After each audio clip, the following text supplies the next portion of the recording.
Welcome to part two of onboarding. This is part of a sub-series in February on development plans. What I'm doing is approaching the topic through this lens as an effective way of communicating best practices, not as theory, but as practical and actionable set of steps leaders can take right away to raise the bar in their organizations. For years, we've been told about best practices, but in most industries, best practice is often an average, a bell curve outcome based on what works for most people most of the time and what works to sell books. Unfortunately, that tends to attract a lot of hacks, things that work for a short period of time. And as I'll tell you, when you look at how allostasis and how homeostasis works in the system, the central nervous system and the brain, you'll see why hacks don't last, because homeostasis is always getting us to a status quo stability. And that hack is not part of the stability. It's not part of the habit patterns that have been around in ourselves that we've had for years and decades. Now, a professional team has an opponent in their face every season, working relentlessly to stop every play. If something doesn't work, it gets exposed immediately. The scoreboard doesn't care about comfort, theory, or trends. It reflects reality. That pressure creates clarity. Over time, it also creates knowing. Practices backed up by metrics, tested under stress, refined through repetition. Business doesn't always have the same feedback loop, except in one place: sales. Sales lives close to sport. The numbers tell the story. The pipeline doesn't respond to motivational slogans. Revenue doesn't move because something sounded good at a conference. It moves when behaviors, systems, and standards align with reality. And again, when you look at development plans the way I am, so the 90-day onboarding, which is what I'm talking about today, and then you have your additional 7 quarters for a 2-year development plan. Obviously, at the executive level, there are going to be fewer touch points in that 2 years than you would have it as a frontline person straight out of school. But the point is, this is not just some short thing. Hey, check mark and done it. It's how we're going to operate over the next 12 months or 24 months, the same way you would expect a sports team to approach a new quarterback or a new tight end or a new linebacker. I'm talking American football, of course, but it applies to any sports. I like using American football because of how you have so much definition between the offense, defense, and special teams. In the same way, in an organization, you have offense, you have defense, and you have special teams. And you can cut that any way you want. But I would look at the revenue side as offense, the expense side as defense, and the project teams, et cetera, and research as special teams. That's the way I look at it, but you can do it any way you want. Now, for years, many high performing sales leaders understood that they know what works because they've seen it and they've tried things. That's what I did. I was in sales management, sales operations in different organizations. And I had the opportunity to test things because I took what I learned from the high performance areas in neurolinguistic programming, et cetera, and applied it and tested. And sure enough, there are certain things that worked and stood the test of time. In the end, I had a 15-year stint where I built 7 high performing teams, built, maintained, and then moved on to the next initiative. And I was using best practices that actually worked. Now, I'm not saying that I'm giving you what I did, but I had a way of measuring the best practices from books like Multipliers by Liz Weissman, Great Good to Great, and Great by Choice by Jim Collins. The Eighth Habit by Stephen Covey. That's a book not too many people think about because it wasn't as easy, 1, 2, 3 step formula as Seven Habits. But Seven Habits is also in that group. And then there are books around emotional intelligence. When you take all of those together, what you find is this bit of a bell curve of the things that are set across all. What I also like to do is look at it against martial arts and military special ops, because those two have been high performing, have created high performing people for centuries. And when you put all of that together, you see the edge of the bell curve that works on a bad day of a bad week. And that's my litmus test, if you will. Now, many of these sales leaders who knew what worked and they were attempting to convince others that this is a faulty strategy and this is the way we should be going, and they end up getting sidelined because it doesn't fit the narrative. I've seen it happen where it comes down to debating how a slide should look because they really don't like the message, but not because they have a better alternative, but because it doesn't fit the accepted narrative, or the person who's most persuasive isn't happy about it, something like that. And I don't mean to throw stones. You can rephrase that whatever way makes sense. But if you've been in organizations for more than 10 years, you've probably seen these things that I'm talking about. Now, the reason they were sidelined, as I said, is because what worked in the field didn't always match the leadership fad of the month, because the leadership fad of the month is not based on an opponent in your face, which whittles out all the things. It's interesting that you don't see trick plays in the NFL. You don't even see trick plays in college ball for the most part, every once in a while. But you go to Pee Wee and high school ball, there's all kinds of trick plays because they work, because you don't have the level of skill on the other side, nor do you have the team looking at tapes and films and using metrics every time. They know what works and they don't use what doesn't. I get it. There's a lot of at stake in these decisions in organizations, and this is how we get these leadership strategies. Sometimes you hit the target. Other times, sometimes a set of strategies that don't work, or maybe they create some toxicity because frontline people are blamed when something doesn't work instead of looking at the strategy and the tactic. Then you have the other thing that says strategy will never survive culture. Culture eats strategy for lunch. When you put all that together, you recognize how hard it is in business. But you know what? You don't see it because you don't have an opponent trying to stop you every play. Yes, there are competitors, and they'll put up a building across from your building. They'll use your headlines, but they're not trying to stop your play. That's the difference. That's the difference. They can each go parallel and not interfere with each other. And you're competing, but you're competing on lots of other things. You're not proving best practices the way I'm talking about that happens in sales operations, and in sports. And I'm not saying there's anything better about sales in the other departments. I'm just using it as a way to define that we know what works beyond just theory or what sounds good or what came up in the conference that I spent $10,000 for. This development plan series is grounded in that kind of rigor, the kind that applies in professional sports, the kind that led martial arts and special ops to become what they've become. They didn't have the brain scanning tools that we have today to tell us why these things work, but they use trial and error. And in military, there are lives at stake. So there was a high bar for what works. And they were right. Now we have the tools to say this is why it works, and now it's more teachable because I'm no longer teaching some set of personalities and identity and some sort of things that happen at the construct level. So personality is a construct of many, many, many habits that happen in micro doses. The same with identity. You can't change a construct at the identity or the personality level. You change them at the elements level. But because people don't understand how to change habits or replace habits, that becomes something that they can't do, which is why I say I wasn't there, but I did start adopting some of the emotional intelligence in the mid 2000s, not 2005 or 6, but it was started in 1995 and developed. And the early literature, in fact, you can still find the literature in emotional intelligence that says you can't change habits, you can't change your personality, you can't change your intelligence. It's fixed. It says that the people on your team, they're fixed. All you can do is be really, really good at regulating. And I look at regulating in three parts. Regulating has what looks like prevention. It's not really prevention, but it looks like prevention because it's happening so early in the system. Think about anti-lock brakes. Your car never skids, and on dry surfaces, you don't even know that they're engaging. You just know the car doesn't skid.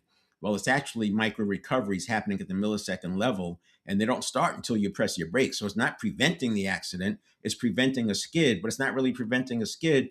It's recovering so quickly so the skid doesn't become anything longer than a few milliseconds, which is essentially a tearing tire, which has a lot of traction.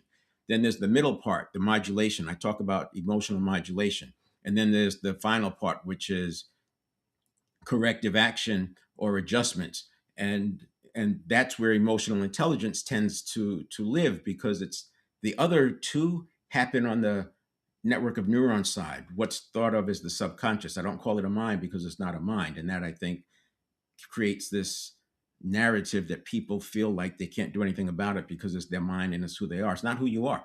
It's your set of habits that display your personality or display your identity. So again, to change the personality or change the identity, you do so at the elements level, not the construct level. And we get it when we talk about athletics, because if somebody has to change how they pivot or how they leave the line, that's a construct. And you change it at the elements level. You change it at the stance. You change it at which foot they use to take off. You change it at which direction they take off. You change it at how far they're leaning forward in the first few steps, and it becomes a faster start. That's an example. We get it in physical activity, but it's not applied often enough in cognitive. But it does apply, because the same way neurons are trained to do the new move in athletics, it's the same way that neurons are trained to behave differently in cognitive. Now, what I'm doing, what I talk about, is not what's comfortable. It's not what you're going to see in the fat part of the bell curve. You're not going to find a lot of headlines talking about it. But when you do the research, you'll find everything I talk about, everything I say is there in the research. It sits in the labs. It doesn't come out of the labs because it doesn't have a lot of the support behind it. It's not out of the university saying command and control leadership or democratic leadership, but it doesn't mean it doesn't work. What I'm talking about is what's going to hold up under pressure. That's the key, because life is, when speed is happening at life, it's not what's comfortable for us. It's not what polls well. It's what holds up under pressure. When you look at the best of the best in sports, in sales, special ops, high performance environments, you see alignment around clarity, structure, progressive stretch, recovery, and calibration. I talk about these in some of the physical work when I talk about footwork drills to build allostasis and generate neurotransmitter, human growth hormone, mitochondria, and it's similar. And in that work, because we're talking about muscles, there's a little bit difference, because you have junctions between the neural pathway and the muscle, and you have a junction between the neural pathway and the central nervous system. But it's novelty, intention, precision, balance, progression, explosiveness, and struggle at the edge of ability. And these factors, when they're involved, they tell the central nervous system this is important. And that ties right back to development plans, because it makes it stick. So what you're training that person in the first 90 days and the first the following 7 quarters, you're training them, and their nervous system, the network of neurons, is learning what's important and how to behave. And by the way, it doesn't stop there. Every time a person is promoted, there should be a 2-year development plan. You decide how that looks. It could be 1 touch or 2 touches. It could be, these are the 2 things we need you to get during this 2-year period. If they get it, they're on the list for promotion. If they don't get it, you find a good spot for them. You see how this can work. It's not just wait till the end and decide who should we promote. It's building the map in advance, and the people will rise up. Because here's the challenge: when you're looking at promoting people, in most organizations, results are a given. You can look at it and say, well, results are about 10%. I'm sorry, promotions and career progression is about 10% results, because you wouldn't be in the conversation if you didn't have results. And it's about 70% relationships. And what that means to me, I think it gets misinterpreted and can lead to politics. But what that means to me is you have to be able to apply or create environments that enable autonomy, competence, and relatedness. You have to understand how to read the room and work with your people. That's why one-to-one is important. You don't build your model as a one-to-many when you're a frontline person. You have to understand each person. I'll talk about that a little bit today. And that's where you get your high performance, and that's where you get the ability to have autonomy, competence, and relatedness, which is the basis for intrinsic motivation. If those sounds familiar to you, they come out of self-determination theory. So these aren't trends, they're repeatable conditions for growth. 3 relevant thoughts to transition into how this works.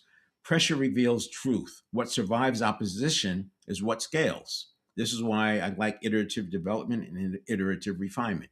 Metrics over mood. Performance leaves evidence. Tony Robbins likes to say, results leave clues. It's the same thing. When you have evidence and clues and they repeat, and it's repeatable. So the way science approaches it, they want to have peer-reviewed research. If a researcher comes out and says this is so, then the next researcher comes out and says this is so, and they're using the same environment, the same controls, and they can prove it. And you do that enough times, it's now peer reviewed, and it rises to a level of you can really count on this. That means that there's a lot of good research that doesn't make it to the peer reviewed, and I would argue that's one of the reasons why you still call it, it's still called the subconscious mind, because there's so much research around it being called a mind. As you do more research and you start changing language, it makes it harder to get peer reviewed. That's the way I look at it. And that's why it probably takes a generation and a half, if not two, to convert a society from thinking of it as a mind. And it's already started, right? Because your the kids in elementary school are learning about network of neurons, and maybe not in that language, but when they're in biology class, they're learning about neuroplasticity. They're learning about synapses and myelin, something that baby boomers and Gen Xers didn't learn about. So that's one of the reasons it takes that kind of multi-generation timeline for these things to evolve to where it's mainstream. And the last one I already alluded to it is habits over hacks. I don't deal in hacks. Hacks might be good for you're going out and you're dealing with something, you have to give a speech and you're a little bit nervous. We could use a hack for that and that'll work. Hacks work for a few days, but then they get absorbed by the homeostasis, which is wanting to get back to status quo. Sustainable growth is built, not discovered. And if you're scaling, you can't scale with hacks. You scale with habits layered on top of habits, layered on top of habits. So that leads to the let's jump right in with the bell curve, because I think it's an important point, and I think it'll resonate with people.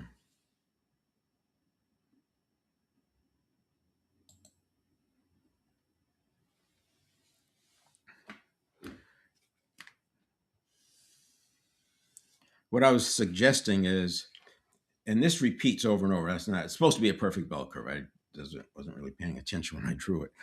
The This repeats over and over. So you have that center mass there.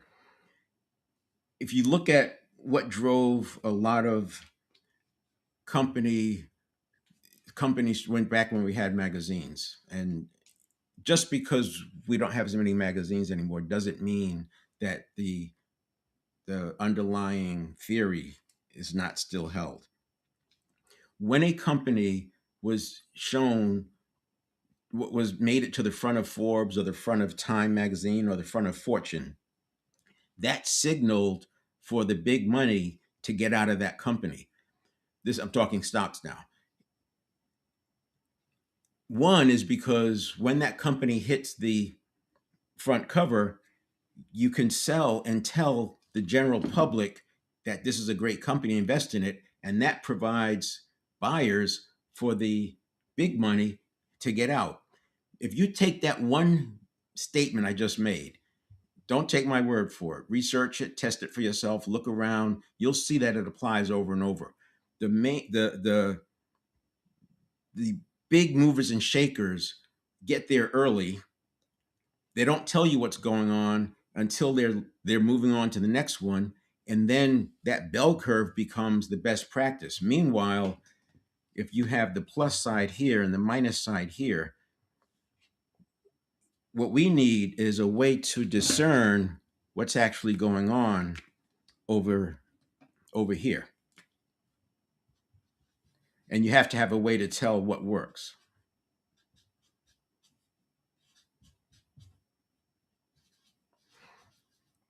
But I also like to look at what's going on over here.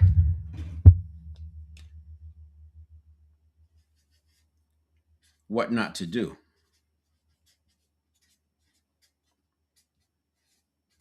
I think you need both of these, because you don't have the opponent in your face every season, every day trying to stop you, but you can look at other factors and start coming up with what I like to call near principles.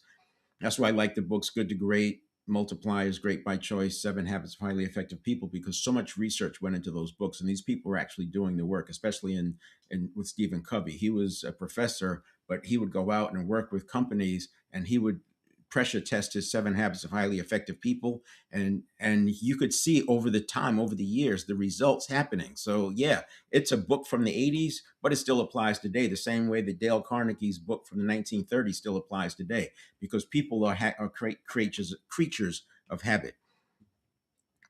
When you look at it this way, I would say you have a lot of hacks that live in this center part of the curve.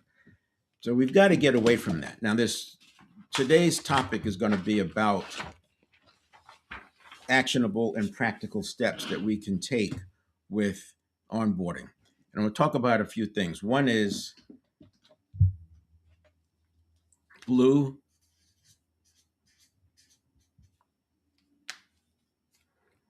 red,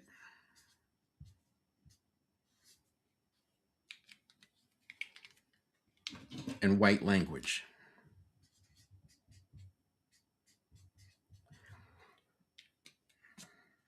So blue language is observable. Let's do this.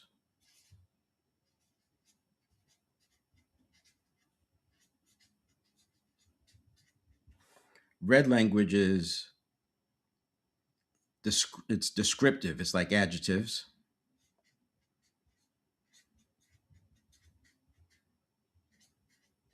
And sort of use the same kind of category. We would say verbs over here. And this is absence.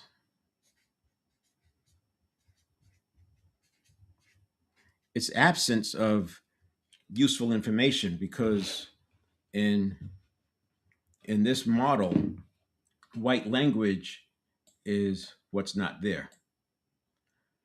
You're describing using either the DIS modifier or the UN modifier or something like that. You're describing what doesn't exist. So if you say a person is dishonest, you're saying it doesn't. How do you make a picture of that? Now, and that's not the best example, but if I say the person, they're not a team player, well, what are they? Maybe it's because they're doing so much work on the cutting edge and they don't have time for the team. You don't give the person information over here. This is, and it's, by the way, it's not good or bad. You could say that the person, I want to promote them because they don't create waves. You're describing what's not there. They don't create waves. But suppose this person doesn't do anything. Suppose it's a milk toast person and they don't do anything at all. This is why white language is to be avoided. The red language adjectives is describing something, but it doesn't tell the person the behavior. And because people, especially in the first 30 days, and that the reason we have the onboarding is because you extend that to the first 90 days.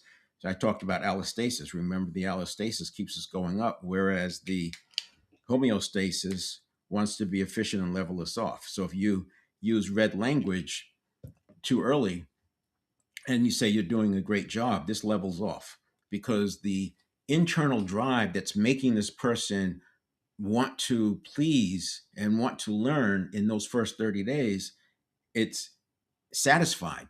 Think about it. Dopamine, yes, it's the habit formation neurotransmitter, but when you look at under the covers, dopamine is the pursuit. It's the anticipation of an outcome, and then serotonin is the good feelings that comes from the outcome. Now, neuroscientists will say it differently, but when you look at it that way, you recognize that dopamine is the pursuit for the with the anticipation. And the person took the job, they have an idea, they want to get promoted, they want to get this position, whatever, they want to have a favorable situation. So their internal nervous system, they're not even aware of this. It's the unconscious, it's the network of neurons. It is driving them to want to do more and learn more and give more. And when you tell them you're doing a great job, this levels off. So white language, red language is not good or bad. You could say this person is lazy. That's red language. You could say this person is motivated. That's red language. They're both the same. And they don't give the person information about what to improve. Blue language is different. Blue language is observable and it's not going to be one word. Blue language is, I appreciate the initiative you took in that meeting because you saw something was missing and you stood up and took charge of the meeting. You just created a word picture that the conscious side of the brain or the system can communicate to the neuron side of the system, and you now have a picture of what high performance or what favorable activity looks like.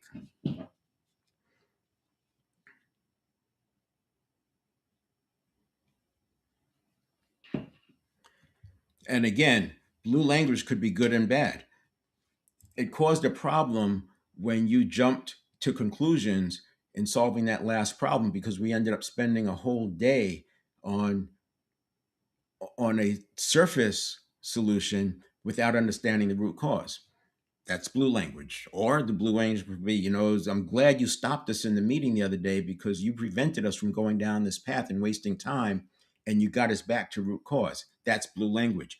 Now, what you're doing is you're communicating to this person's network of neurons. And that's what this work is about. I know I talk about network of neurons, and I can tell when I'm interacting with clients in the beginning, it's like, oh, here we go again. But then once they get it, once you see the world at the speed of light, which is the millisecond level, which is the network of neurons, once you see it, you can't unsee it.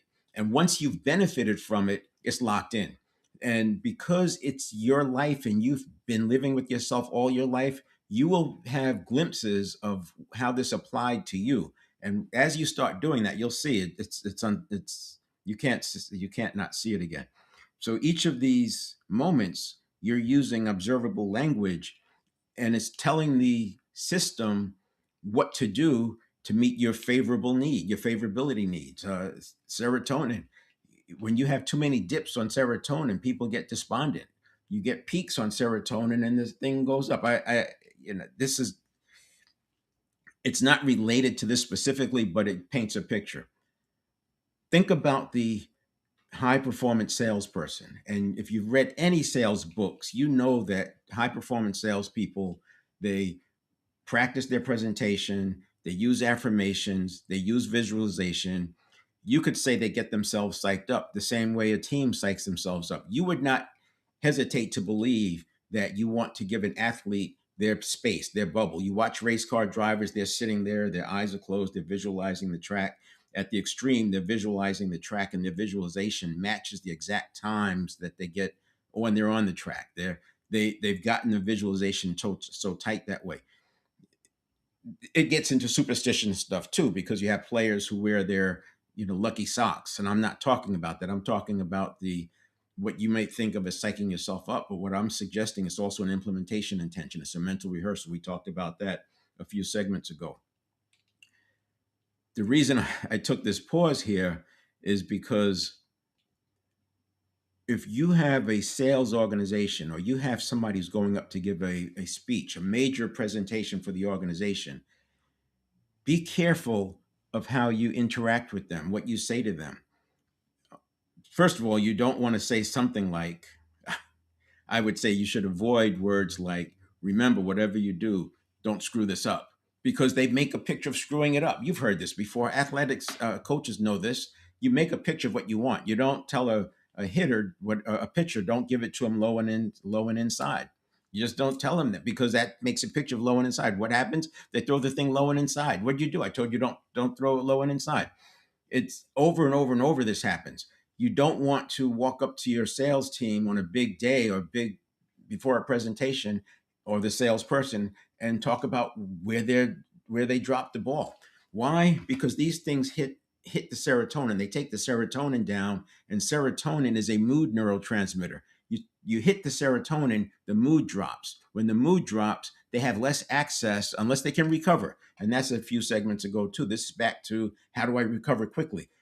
So people, high performers, cannot trust the external environment to treat situations properly, which is why they build, and what I talk about, and that's one of the things we do with development plans, we build micro recovery, high speed micro recovery, so you don't have that dip. That serotonin dip, when you feel it coming, you have a recovery to do. It's out of scope for this one, but that's how this comes together. The next one I'll talk about is, and I have to draw it because it's the way it makes sense to me. You have to assimilate it and then synthesize it into what makes sense for you. But here's the picture I use. Everybody's walking around with a set of skills, knowledge, and you could say capabilities. And in fact, your capabilities are include skills and knowledge, but also how well you use them. Because I talk about capability as demonstrated, and then how can they do it under pressure? Can they do it repeatedly? Those are the things we want to look for. This translates to a problem solving capability. When you put all this together, it's a problem solving capability. In other words, if they're faced with a problem, they have enough skills to get out of that problem. As a business owner, you can add network in there as well, or even a leader, you can add network, your team, who you have, your coaches, whatever. You have these to support your lifelines, right? They support you, and that helps you with that problem solving capability. Now, whatever that problem solving capability has a range. On a good day, it's here, and on a bad day, it's here, and on a bad day of a bad week, you may want to wait. You may want to wait until another day. So that problem solving capability has a range. Because it has a range and you're building an organization that can scale, I would say you want to avoid having plans that require the entire range of the entire best performance in that problem solving capability. What you want to do is have a buffer. So this would be good day of a good week. This would be a bad day of a medium week. And then down here is a bad day of a bad week. So we want solutions that can work even on a bad day of a bad week, because that builds some security and predictability and some consistency. And problems don't become catastrophes. They just become inconvenient. They stay as inconveniences. But then when you assign something to somebody, this is an empowerment model. When you assign something to someone, that's where you put in the buffer. You don't give autonomy at this level. You give autonomy at this level. That makes this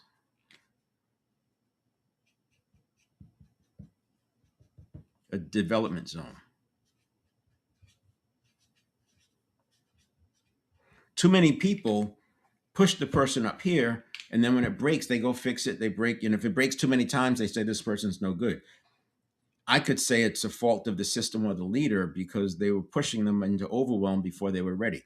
The same way that you don't learn a new sports skill and take it into a tournament until you've worked it in other pressure situations for a while. For lack of research type metrics, I would say you assign at the 80% level of their problem solving capability. By assigning at the level of 80% of problem solving capability, what you're doing is you're giving that buffer. And then this becomes get me in the boat.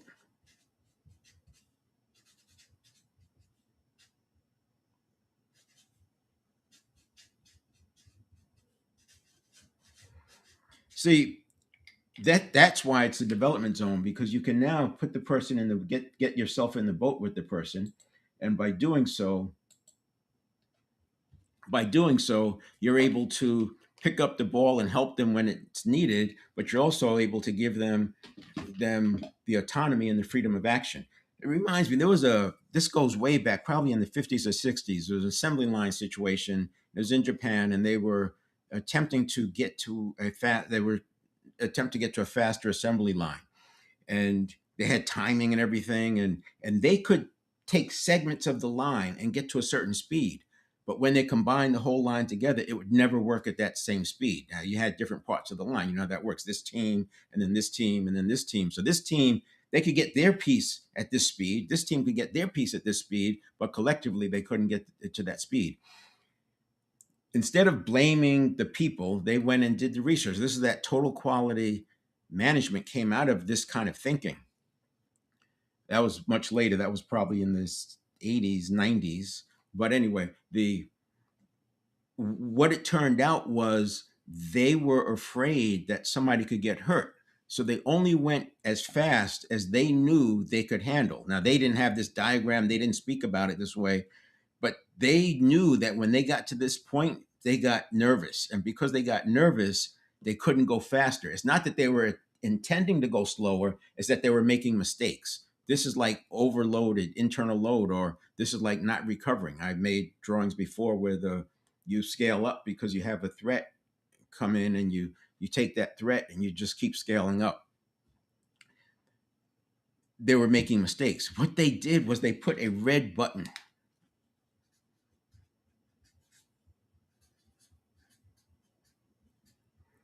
It's a panic button. And this red button, these red buttons were spaced along the assembly line. And everyone had the ability to, or the freedom of action, the autonomy, the authority to push that red button for any reason, no questions asked. And you know what? They got the speed up to the collective speed projection. Why? Because you took the fear load out of the situation. You got them out of fear and you got them into flow. You can take that same example and apply it to your development plan process, where you don't want people out there hanging out there where they're scared and nervous. And here's the challenge. Some of your highest performers are high performers because they learned great habits, but they learned great habits in a confined or controlled environment. Some of the best A students I've mentored had trouble articulating a point of view. They were so focused on not failing that they didn't want to say anything that didn't seem like totally acceptable to the people that were important in their mind. I had to work with them to have them give mini points of view and just practice it, and then express that point of view, and then give talks where they're talking about a point of view, and they grew and grew and grew so that their intelligence could actually come to the surface. So those are two different examples that comes into play here.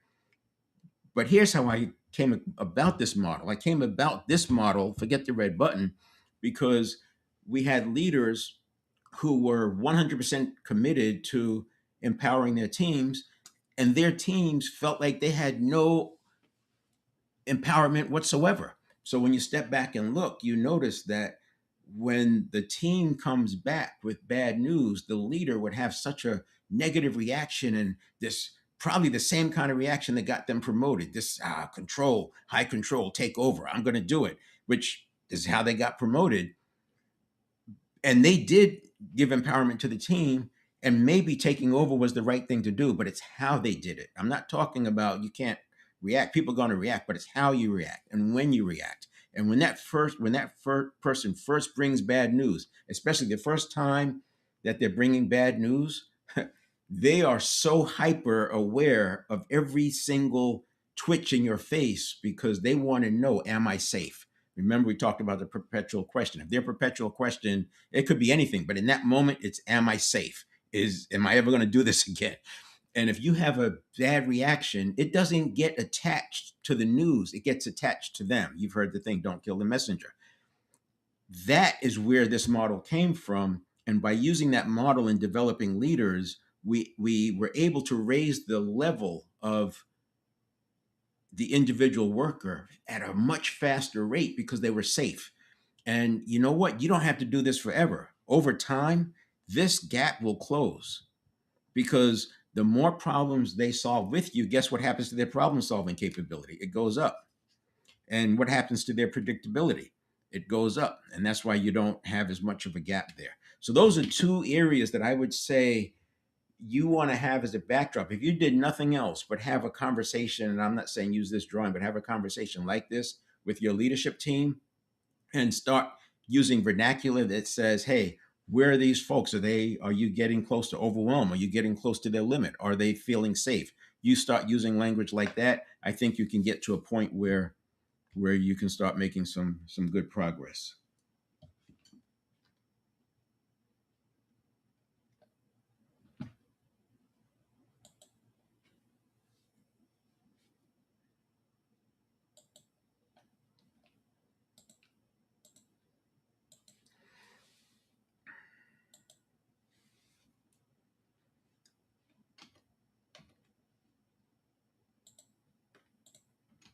All right, now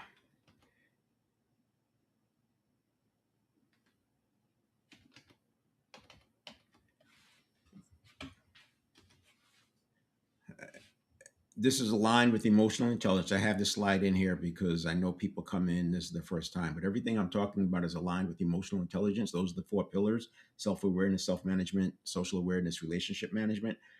The departure is that when emotional intelligence was created, as I've said, they didn't have the benefit of the brain scanning tools to see what was going on in the nervous system. And we weren't as locked in as we are today, that the subconscious is actually a network of neurons. Once you know it's a network of neurons and you understand the role of myelin that it plays in getting your neurons to fire faster, stronger, with more accuracy and more reliably, and enough synapses to transmit that neuron signal to the next neuron. And now you have a neural pathway that is the path of least resistance, and a path of least resistance is what defines a habit. Once you see the world that way and you see that everything is atoms, you don't fix things at the construct level. You work on things at the network of neurons level. This is the 7-step reset. I won't go into it there. This is the model of the 1 second. This is the network of neurons side. This is the conscious mind side. You can take a screenshot, but I've talked about this in past talks. And then this is the first 600 milliseconds. I say you have, this is the first 6/10 of a second, the first 600 milliseconds. And this is important because we have roughly, well, tens of thousands of stimulus response cycles a day. So this is happening tens of thousands of times a day. When you're stressed, you're probably having it more because you're getting your internal ones, not just the external ones. When you're calm and you've been practicing meditating and you're more of a recovered, a coherent state, you're going to have fewer of these because you're just not paying attention to certain external stimuli and you're not coming up with the internal stimuli. And then this is the model that happens. So in the first 2/10 of a second, that's readiness. This is where you can change your perpetual question and have an immediate impact. This is your orientation. This is where we use things like the positivity exercise so that the bias of the subconscious is not about threat and danger. It's about positive and opportunity. And then we have the mobilization. And this is where you might use anchors, something like I use breathing. I take a short breath in and then exhale slowly. But it happens, I've used the anchor enough times and I've built it so that within a second, half a second, it's already working. All I have to do is think about the breath and it's working, because the habit system is the habit system. It's a path of least resistance. And then allostasis as a habit, not a moment. I kind of covered that. So remember, homeostasis wants to balance to the status quo, whereas allostasis creates stability, but on an upward trajectory. And that's why we have a 90-day onboarding to establish that upward trajectory, which I talked about on Tuesday.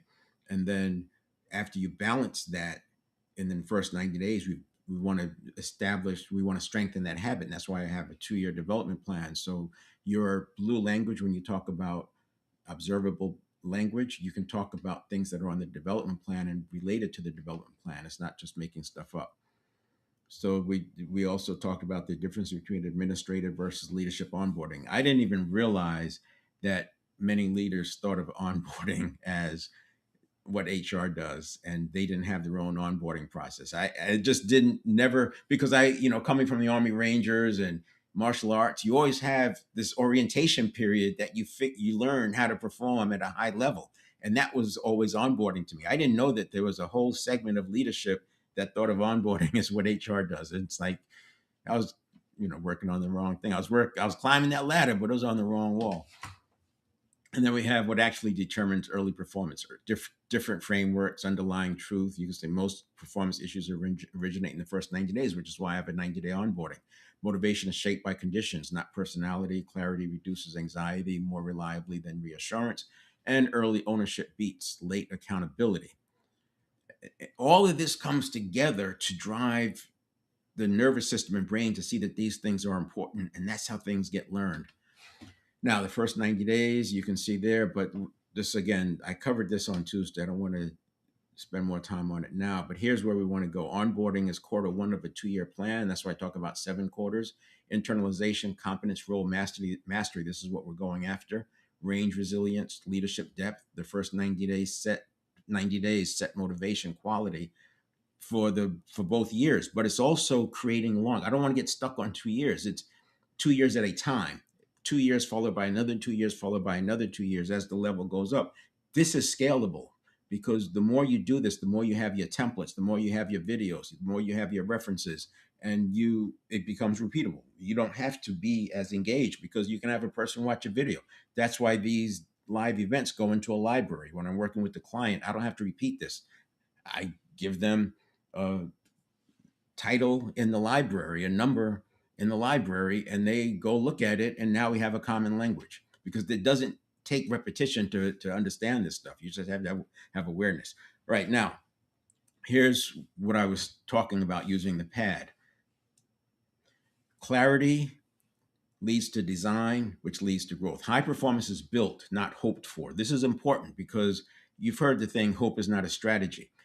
But if I listen to leaders as a fly on the wall, even though they agree and know that 95% of what we do is done by habit, when they approach solutions, they tend to lean on communicating too much.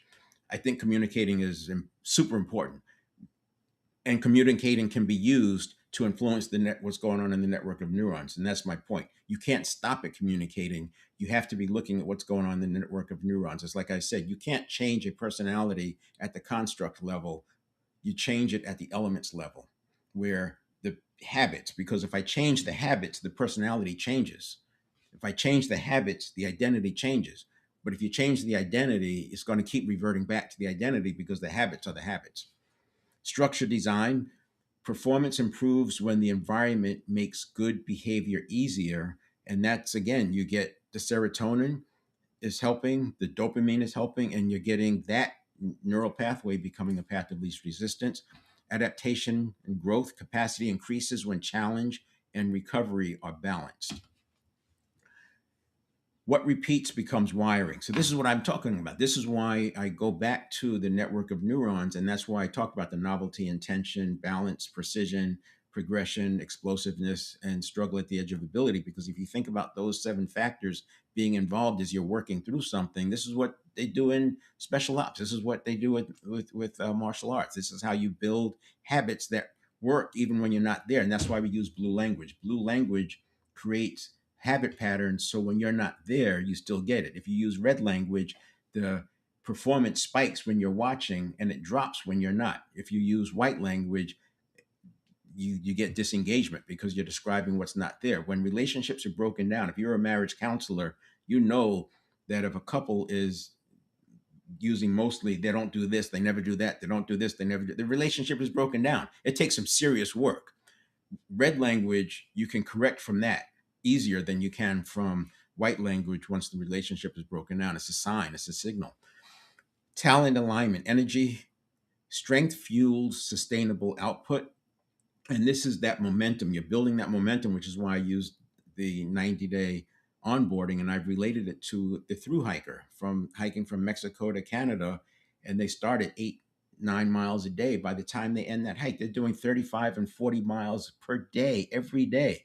That's more than a marathon every day. Sometimes they'll do this for 10 days in a row before taking a break. And why do they take the break? Because they have to go pick up their mail. They're not taking a break because they need the break.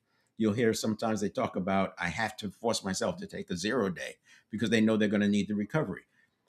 That's that building on it. This is why, again, the 90-day onboarding to build that habit, and then the 2 years go on. And so that, if you're using the same analogy or metaphor of a through hiker, you have through hikers who have 3 or 4 big through hikes in a year. They're limited by the weather because they can't climb the passes in even the shoulder months of the winter because there's too much snow. But there's records being sought after to do 3 through hikes in 1 year. And that's getting back to the development plan. These guys they can start off doing 45 miles a day. These guys who do these hikes like that, 30 miles a day is just, and they don't get hurt because it's built, and that's how allostasis works. It's the nervous system. You're not working on the muscle, you're working on the signal. And if you look at them, they don't look that different than they did when they started, because their musculature didn't change as much as the signal strength changed. And that's what we're applying here cognitively. Recovery stability, reset cycles prevent strain, systems. You want consistency, right? Rituals reduce friction, because rituals prime the person for the desired behavioral patterns or habit patterns. And then calibration slash course correction, early detection prevents drift. Install the right habits early, the nervous system will do the rest. And that's what the 90 days is all about. And it's 100% understood when you're talking about athletics, but I'm asking you now to apply it to cognitive as well. So this is the red language, blue, red, and white language. Replace praise and pressure with signals and data. You're describing observable behavior, you're separating facts from interpretation. You're communicating in a way that the nervous system can pick up the signal and then do the thing repeatedly and let the dopamine do the rest. The nervous system adapts to clarity faster than it adapts to information. And then we have find the strengths and preferences early. This helps you with understanding what I was talking about with the problem solving capability. But it's bigger than that, because when we start thinking about who's high potential and who we're going to put on the fast track program and all that stuff, you don't want to start based on what the work they do. That's an outcome. You want to find out what's driving it, so you get to know them. My onboarding includes a a conversation with them to find out what's important to them. What would they do if they knew they couldn't fail? What would they do if they decided to be an activist? What would they do if they didn't have to work? Now, you may feel like, and I used to be kind of sheepish about doing that, because I always felt like I was like encouraging them to leave the organization. It doesn't. That's not what happens. What happens is you find out what's really important to them, and you can build on that, because people automatically gravitate to things that feel like purpose. And even though there may only be a 10% overlap with purpose and the work you're providing or assigning, you can use this to organize the work and drive a lot of power into the relationship and into the action, because they can see that they're feeding their heart, they're feeding their purpose, even with just 10% overlap. You don't have to match their purpose. That's why I said find a purpose proxy. I'm not trying to uncover their purpose. I'm not trying to go too deep into this esoteric conversation with them. I just want to understand what they would do if they knew they couldn't fail, and what they would do if they were going to be an activist, because that's giving me a window into their purpose, or proxy for purpose, because most people won't be able to articulate a purpose, but I can get them to come up with a proxy. And that is why we have one-to-one leadership when we're leading teams. That slide gets to the one-to-one. And then this one too, this is the novelty, intention, etc., that I talked about, the 7 factors. You want progressive empowerment. This is like the through hiker. And the through hiker, they do have plans in place. They have support teams helping them. So if they get hurt, there's things they can do. That's like the red button. You can use these ideas and apply them in your organization. I'm going to leave it there.